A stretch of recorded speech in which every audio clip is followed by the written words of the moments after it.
था। इसी बाजार के कोने पर बना था पुराना रिक्शा स्टैंड, जहां रात को सिर्फ कुछ ही रिक्शा वाले नजर आते थे। आरव एक निजी बैंक में काम करने वाला युवक। उसे अचानक ही एक जरूरी कागजात के लिए देवगढ़ गांव जाना था, जो शहर से करीब 30 किलोमीटर दूर था। थोड़ी देर बाद आरव शहर में जो पुराना रिक्शा स्टैंड था वहां पहुंच गया। पास ही में जो चाय की टपरी थी, वहां कुछ रिक्शा चालक बैठ के चाय पी रहे थे। तभी आरव ने उन रिक्शा चालकों से कहा, भैया कोई मुझे देवगढ़ छोड़ देगा क्या? मुझे जल्दी से जल्दी देवगढ़ गांव पहुंचना है, तो क्या आप लोगों में से कोई मुझे रिक्शा से देवगढ़ गांव छोड़ देगा? तभी एक रिक्शा चालक आरव से कहता है, क्या बोल रहे हो बेटा? देवगढ़? तुम क्या पागल हो गए हो क्या? रात के लगभग 11 बज चुके हैं और इतनी रात को तुमको देवगढ़ जाना है? माफ करना बेटा, लेकिन हम लोगों में से कोई भी तुमको इस समय देवगढ़ नहीं छोड़ सकता। हाँ बेटा, इस समय तुम देवगढ़ जाने का तो भूल ही जाओ। अब तुम यहाँ से घर लौट जाओ और कल सवेरे देवगढ़ चले जाना। लेकिन भैया मुझे तो किसी भी हालत में देवगढ़ अभी जाना है। तो बेटा, यहाँ तुमको किसी का भी रिक्शा इस समय देवगढ़ जाने को नहीं मिलेगा। अगर तुमको देवगढ़ जाना ही है तो तुमको चलकर ही जाना होगा। हम लोगों में से तुमको देवगढ़ तो कोई छोड़ने वाला नहीं है। तभी अचानक पीछे से एक रिक्शा चालक अपना रिक्शा लेके आने लगता है। जैसे ही रिक्शा उस चाय के टपरी के पास रुक जाती है, तभी आरव उस रिक्शा चालक से कहता है, भैया मुझे देवगढ़ जाना है, क्या आप मुझे आपके रिक्शा से देवगढ़ गांव तक छोड़ दोगे? मुझे अर्जेंट देवगढ़ जाना है। बेटा, इस वक्त देवगढ़ ये तो नहीं हो सकता। रात में देवगढ़ पहुंचना ठीक नहीं बेटा। क्या हुआ भैया, देवगढ़ गांव क्यों नहीं जा सकते? क्या देवगढ़ गांव का रास्ता खराब है क्या? बेटा, रास्ता खराब नहीं है, तुम्हारा वक्त खराब है। देवगढ़ जाना रात में अच्छा नहीं माना जाता। तुम चाहो तो आगे जुनैदपुर कस्बे में उतर जाओ। वहां तुम्हें छोटे छोटे ठहरने के कमरे मिल जाएंगे। सुबह होते ही देवगढ़ चले जाना। आरव को उस ऑटो वाले की बात अजीब लगी, पर आरव को मजबूरी थी। उसे आज ही काम निपटाकर शहर वापस लौटना था। नहीं भैया, मुझे देवगढ़ तो आज ही पहुंचना है। आप पैसा थोड़ा ज्यादा लो, लेकिन मुझे देवगढ़ अभी पहुंचा दो। ठीक है बेटा, मैं तुमको देवगढ़ अभी पहुंचा देता हूं, लेकिन मेरी बात याद रखना, रात के कुछ रास्ते इंसानों के लिए नहीं होते। आरव उसकी बातों को अंधविश्वास समझकर चुप बैठ गया और रिक्शा में बैठ गया। रिक्शा धीरे धीरे खाली, सुनसान, अंधेरी सड़कों से गुजरने लगी। हवा में अजीब खामोशी थी। कुत्ते भी आज कम भौंक रहे थे। रास्ते से अजीब तरह से आवाजें सुनाई दे रही थीं। बेटा, तुम अकेले इतनी रात को देवगढ़ क्यों जा रहे हो? तुमको पता नहीं बेटा, देवगढ़ में इतनी रात को कोई इंसान जाता नहीं। मुझको रिक्शा चलाते हुए आज 15 साल हो रहे हैं, लेकिन मैंने मेरे जिंदगी में पहला इंसान देखा जो इतनी रात को अकेला देवगढ़ गांव जा रहा है। भैया, मुझे ये समझ नहीं आ रहा है कि देवगढ़ जाने के लिए कोई भी रिक्शा वाला तैयार क्यों नहीं होता। ऐसा क्या है उस देवगढ़ गांव में? बेटा, वो तो मुझे भी पता नहीं कि देवगढ़ में क्या है, लेकिन लोग कहते हैं कि रात को देवगढ़ गांव जाना मौत को दावत देने जैसा है। करीब आधे घंटे के बाद रिक्शा जुनैदपुर पहुंच गया। रिक्शा रुक जाता है। बेटा, मैं आखिरी बार तुमको कह रहा हूं, यहीं जुनैदपुर उतर जाओ। यहाँ तुमको सामने ही 500 मीटर दूर ही एक छोटा सा कस्बा मिल जाएगा। वहां तुमको रात भर रहने के लिए कमरा मिल जाएगा और सुबह तुम देवगढ़ निकल जाना। नहीं भैया, मुझे अभी देवगढ़ पहुंचना है। आप मुझे अभी देवगढ़ गांव छोड़ दीजिए। आप मेरी चिंता मत कीजिए। ठीक है बेटा, लेकिन आगे जंगल वाला रास्ता पड़ेगा। मैं देवगढ़ गांव के दरवाजे तक नहीं जाऊंगा, वहां से तुमको चलकर ही जाना होगा। ठीक है भैया, मुझे देवगढ़ गांव के पास तक छोड़ दो, मैं वहां से चलकर चला जाऊंगा। कुछ देर बाद रिक्शा सुनसान कच्चे रास्ते पर पहुंच गया। रास्ता इतना डरावना था कि उस रास्ते से कोई भी गाड़ी या इंसान दिखाई नहीं दे रहा था। रात के ठीक 12 बज चुके थे। इधर उधर से उल्लुओं की, जंगली जानवरों की आवाजें आ रही थीं। ऐसा लग रहा था कि रिक्शा के आगे कोई उनको बुला रहा हो। थोड़ी ही देर बाद रिक्शा देवगढ़ गांव के नजदीक पहुंच जाता है। बस बेटा, मैं इससे आगे नहीं जा सकता। यहां से देवगढ़ गांव पास में ही है, आधा किलोमीटर। भगवान तुम्हारा भला करे बेटा, तुम अच्छे से देवगढ़ गांव पहुंच जाओ। रिक्शा वाले ने तुरंत अपना रिक्शा घुमाया और वापस लौटने लगा। आरव उसे आवाज देता रहा, पर उसने पीछे मुड़कर नहीं देखा। अब आरव अकेला था। रास्ते के दोनों तरफ ऊंचे ऊंचे पेड़ थे। हवा उनकी शाखाओं को हिलाकर एक भयानक फुसफुसाहट पैदा कर रही थी। आरव ने अपना बैग ठीक किया और आगे बढ़ा। कुछ कदम चलने पर उसे एक टूटी चाय की दुकान दिखी। दुकान बिल्कुल सुनसान थी। उस दुकान के पास कोई नहीं था, सिर्फ एक लालटेन के और एक लकड़ी का बेंच था। थकावट से टूट चुका आरव उसी पर लेट गया। करीब 20 मिनट बाद आरव को किसी के चलने की आवाज आई। आरव चौकन्ना होकर खड़ा हो गया। तभी सामने से एक लंबा, दुबला, पतला आदमी, काले कपड़े, कंधे पर फटा कंबल धीरे धीरे आगे आ रहा था। भैया रुकिए, क्या आप देवगढ़ जा रहे हो? क्या हुआ? तुम मुझे ऐसा क्यों बोल रहे हो? भैया मुझे देवगढ़ जाना है। रात में अकेले रुकना मुश्किल है। अगर आप देवगढ़ गांव जा रहे हो तो मुझे अपने साथ ले चलिए। मेरे साथ चलना है तो मेरी बातें माननी होंगी, नहीं तो तुम्हारी लौटने की सुबह नहीं होगी। आरव डर गया, लेकिन उसके ऊपर मजबूरी थी। इसके कारण उसने हां कर दी। ठीक है भैया, आप जो कहोगे मैं वही करूंगा। बस मुझे देवगढ़ गांव तक आपके साथ आने दो। ठीक है, तो आ जाओ मेरे साथ साथ। और हाँ, भूल कर भी पीछे मुड़कर मत देखना। क्यों भैया, क्या होगा अगर मैंने पीछे मुड़कर देखा तो? मैंने तुमको पहले ही बताया था कि मैं जो कहूंगा वो तुमको करना होगा, तो भी तुम मेरे बात को काट रहे हो।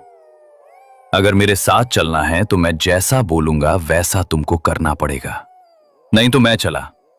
ठीक है भैया, मैं अब कुछ नहीं बोलूंगा और आपकी हर बात मानूंगा। तभी आरव और वो आदमी रास्ते से आगे बढ़ते गए। कुछ ही दूर जाने के बाद चलते चलते आदमी बोला, अगर तुमको पीछे से कोई पुकारे तो भी मुड़कर मत देखना। इस रास्ते की आवाजें इंसानों की नहीं होती। ये सुन के आरव के रोंगटे खड़े हो गए। वो डर जाता है, लेकिन उसको देवगढ़ गांव किसी भी हालात में पहुंचना था, इसीलिए वो उस आदमी के साथ आगे बढ़ता गया। कुछ देर बाद पीछे से एक लड़की के रोने की आवाज आई। भैया, लगता है कोई बच्ची रो रही है। लेकिन इतनी रात को इस समय कौन बच्ची रो रही है? चुप कर बेटा, बोलो मत। ये किसी बच्ची की या किसी इंसान की आवाज नहीं है। ये वो चीजें हैं जो रात में नए शिकार ढूंढती हैं। बस तुम पीछे मत देखना। ये सुन के आरव खामोश हो जाता है। तभी अचानक आरव को जैसे किसी ने पकड़ लिया हो। उसके पैर आगे ही नहीं बढ़ पा रहे थे। भैया, मैं आगे ही नहीं बढ़ पा रहा हूं। ऐसा लगता है कि मुझे किसी ने पकड़ लिया हो। मुझे तो बहुत डर लग रहा है। बेटा, तुम जैसे खड़े हो वैसे ही खड़े रहो। तुमको किसी ने पकड़ लिया है। तुम्हारा हाथ आगे बढ़ाओ, मैं तुमको खींच लेता हूं। उसके बाद आरव ने कांपते हाथ आगे बढ़ाए। तभी उस आदमी ने आरव को अपनी ओर खींच लिया। अगर मैंने तुम्हारा हाथ खिंचाना होता तो तुम इसी अंधेरे में खो जाते, हमेशा के लिए। कुछ आगे पहुंचते ही आरव उस आदमी से बोला, भैया, अब मुझे मेरे पैरों का बोझ कम लग रहा है। अगर आज आप नहीं होते तो मैं आज उसी अंधेरे में कहीं गुम हो जाता। आपके वजह से आज मेरी जान बची। बेटा, तुम अभी अभी मौत के मुंह से बचे हो। अब तुम सुरक्षित हो। अब हम गांव में आ गए हैं। अब तुमको डरने की कोई जरूरत नहीं है। कुछ ही मिनट बाद दोनों गांव की पहली बस्ती तक पहुंच गए। थोड़ी देर बाद वो आदमी आरव को अपने मिट्टी के बने घर में ले आया। सुनो जी, आज फिर रात में आप उस भयानक डरावने रास्ते पे निकल गए थे। मैंने आपको कितनी बार कहा है कि रात को उस रास्ते से मत आया करो, लेकिन आप मेरी बात सुनते कहाँ हो? अरे वो विमला, डरता नहीं मैं किसी से। और इस शहर वाले लड़के को आज मैंने भूत के चंगुल से बचा कर लाया हूं। और तुम कह रही हो कि इतनी रात को बाहर क्यों जाते हो? क्या इस गांव वाले रात को बाहर नहीं जाते? नहीं बेटा, इस गांव के लोग रात को कभी बाहर नहीं निकलते। देवगर गांव के बाहर रात में आत्माओं का पहरा होता है। रात इस गांव से बाहर जो गया वापस कभी नहीं लौट आया। तो आप आज इतनी रात को कहां से आ रहे थे? और अभी आपने कहा कि इस गांव के लोग रात को बाहर कभी नहीं निकलते, तो आप कैसे रात को बाहर निकले थे? अपने बेटे को ढूंढने। वो भी तुम्हारी तरह रात को उसी राह पर गया था, पर कभी लौट कर नहीं आया। बेटा, ये बातें हम कल करते हैं। अब रात बहुत हो चुकी है, अब तुम सो जाओ। रात बहुत बीत चुकी थी। आसमान धीरे धीरे हल्का होने लगा था। थोड़ी देर बाद सवेरा हो जाता है। घर के बाहर अलाव जलाकर दोनों पति पत्नी आग के सामने बैठ के अपना शरीर गर्म कर रहे थे। सुनो जी, सुबह हो गई है।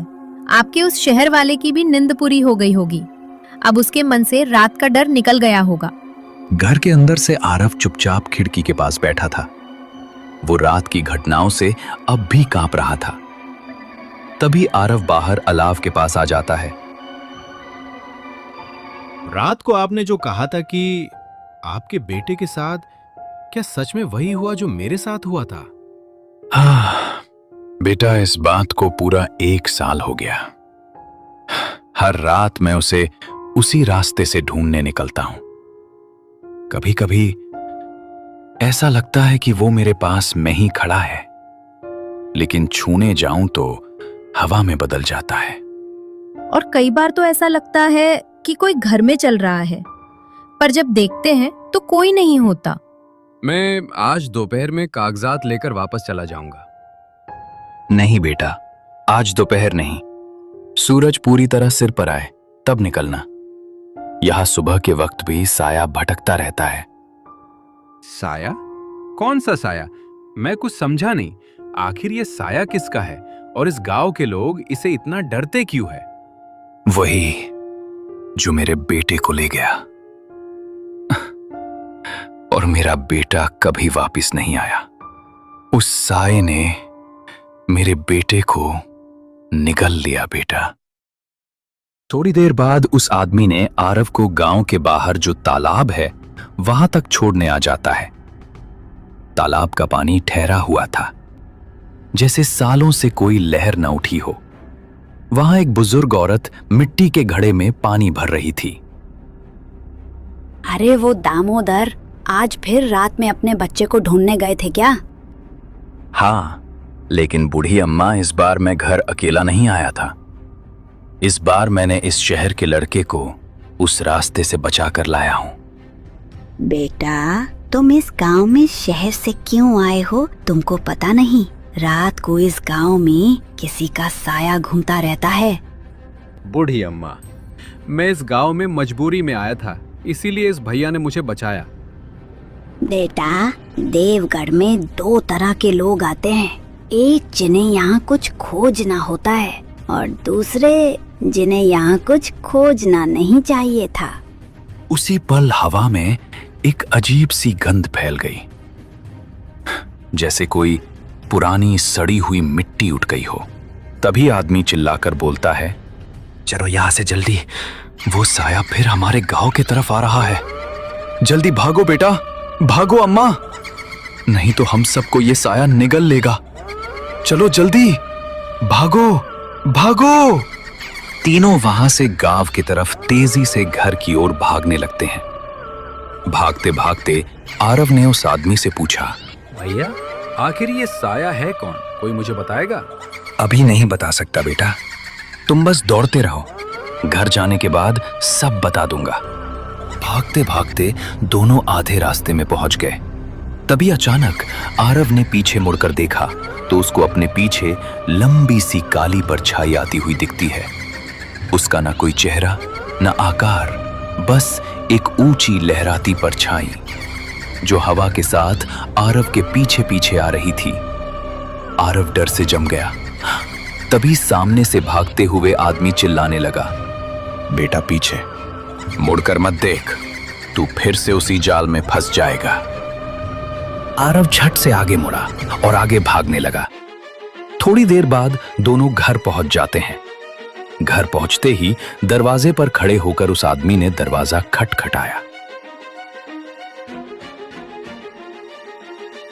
अरे वो विमला, जल्दी दरवाजा खोल, नहीं तो वो साया हमको निगल लेगा। तभी घर के अंदर से उस आदमी के पत्नी विमला ने दरवाजा खोला और दोनों घर के अंदर चले गए। क्या हुआ जी? आप तो इस लड़के को छोड़ने गए थे, तो आप दोनों घर वापस क्यों लौट आए और तुम दोनों इतने घबराए क्यों लग रहे हो? विमला, वो साया हमारे पीछे लग गया था। हम दोनों जैसे तैसे घर तक पहुंच गए। हे भगवान, इस गांव पे किसकी नजर लग गई है जो अब दिन में भी ये साया हमारा पीछा नहीं छोड़ रहा है? हे भगवान, ये अच्छा संकेत नहीं है। बेटा, आज जो हमारे पीछे पड़ा हुआ था, ये वही साया है जिसने मेरे बेटे को निगल लिया था, और लगता है ये साया तुम्हारे पीछे भी पड़ा है। लेकिन क्यों ये साया मेरे पीछे क्यों पड़ गया है? मेरा इससे क्या लेना देना? क्योंकि तुम देवगढ़ में ऐसे दिन आए हो जिस दिन ये साया नए मेहमान को ढूंढता है। क्या मतलब? आप कहना क्या चाहते हो? आपका मतलब कि मुझे ये साया मारना चाहता है? आज इसके चुने हुए व्यक्ति की मौत का दिन है। उस आदमी की बात सुनकर आरव का चेहरा सफेद पड़ जाता है। मेरी मौत का दिन? आप क्या कह रहे हो? मैं तो बस इस गांव में मेरे कागजात लेने आया था। मैं तो बस इस गांव में मेरे कागजात लेने आया था।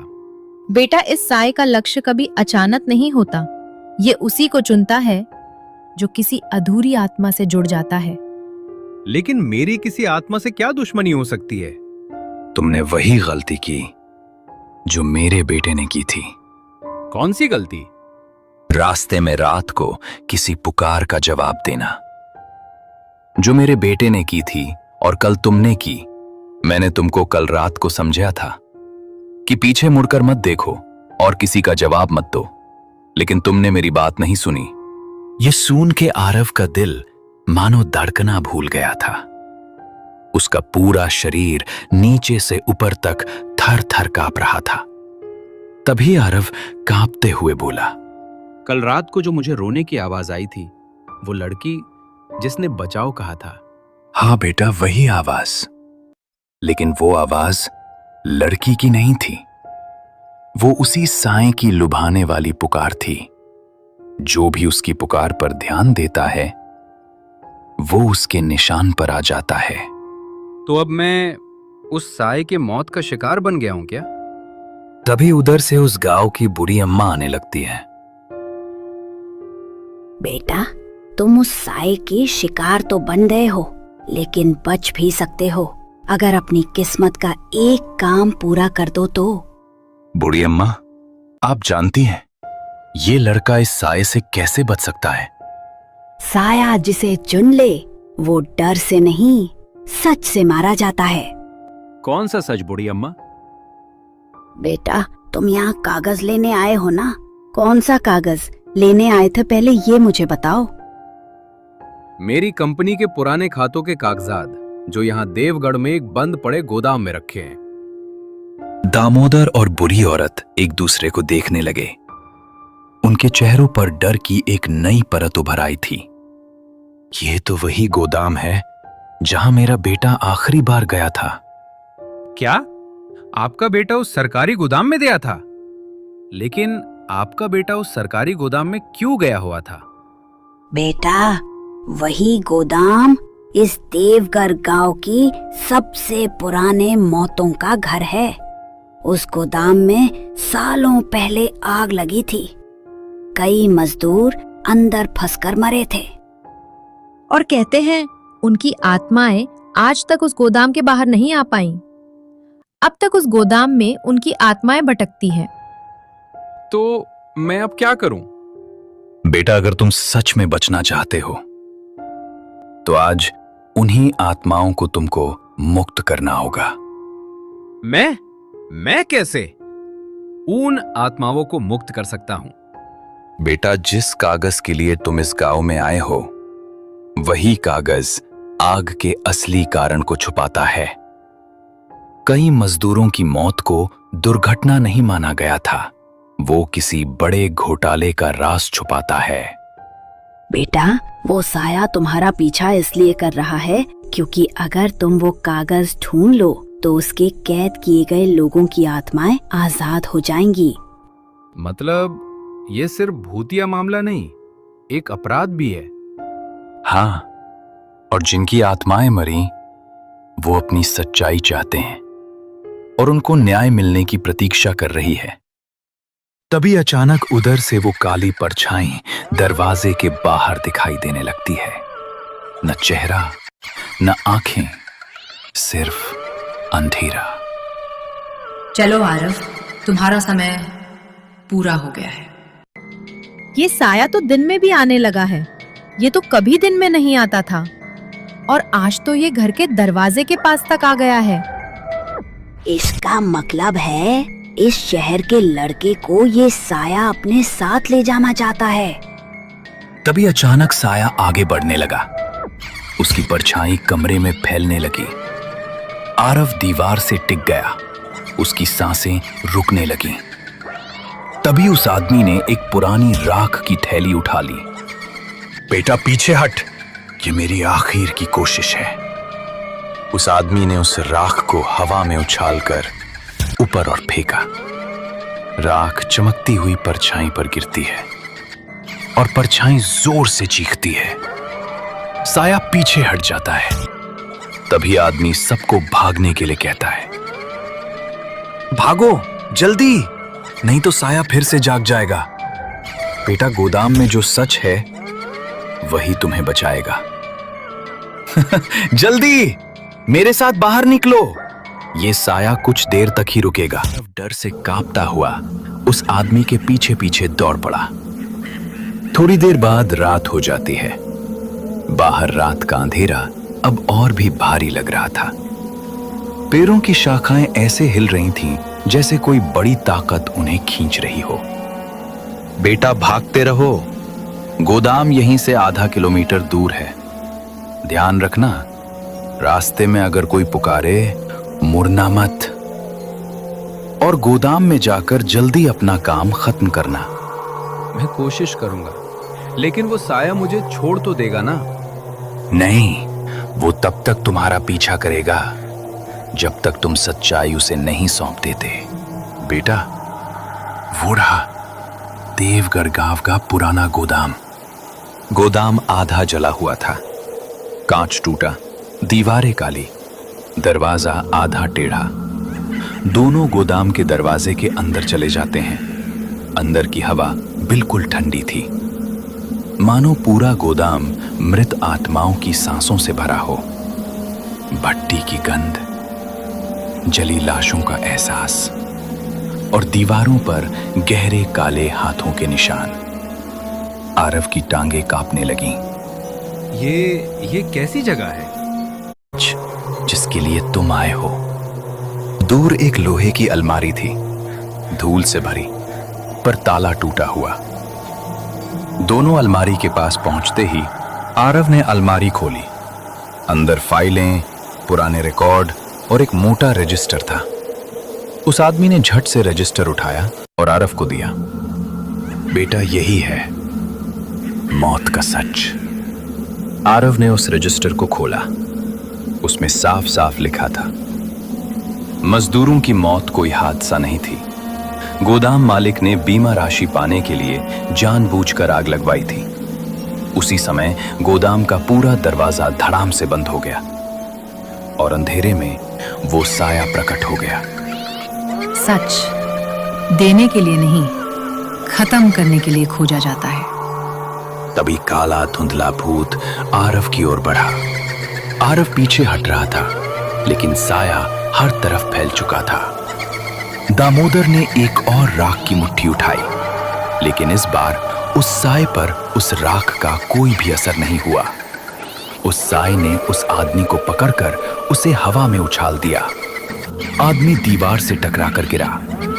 साया धीरे धीरे आरव के सामने आया और बोला, अब तुम भी उन आत्माओं की तरह यहीं रहोगे। अचानक गोदाम से डरावने डरावने आवाजें आनी शुरू हो जाती है, जैसे सभी आत्मा एक साथ वहां चिल्लाने लगी। आरव समझ नहीं पाया कि ये क्या हो रहा है।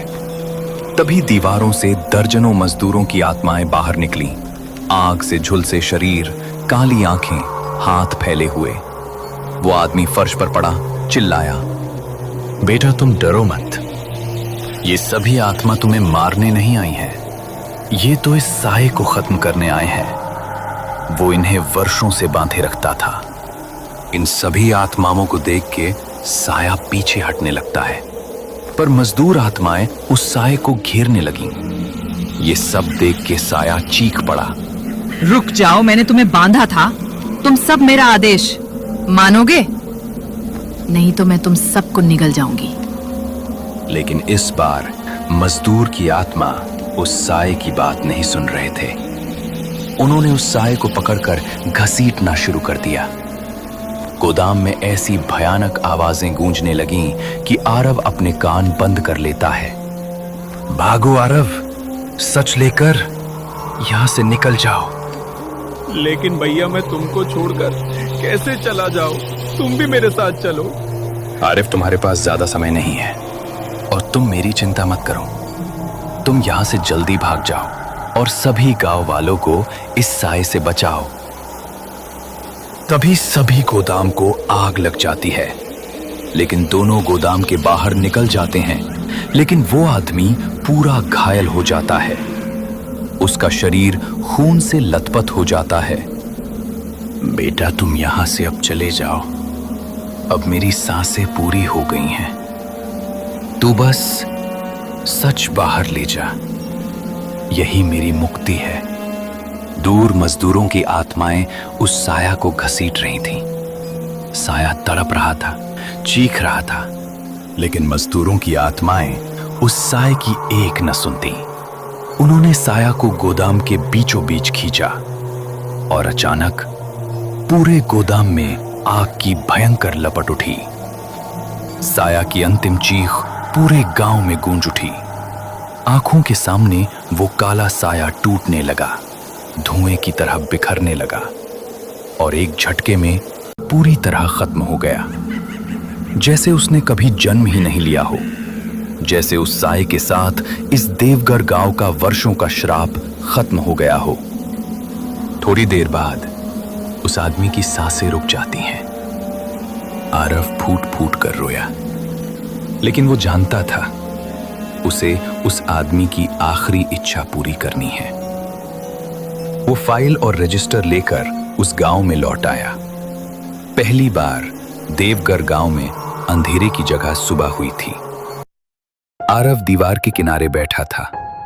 हवा हल्की थी और अचानक उसके सामने उस आदमी की आत्मा आ जाती। धन्यवाद बेटा, जो तुमने इस गांव को उस साए से मुक्त कर दिया, और ये सब करके तूने मुझे मुक्त कर दिया। उतना बोल के उस आदमी की आत्मा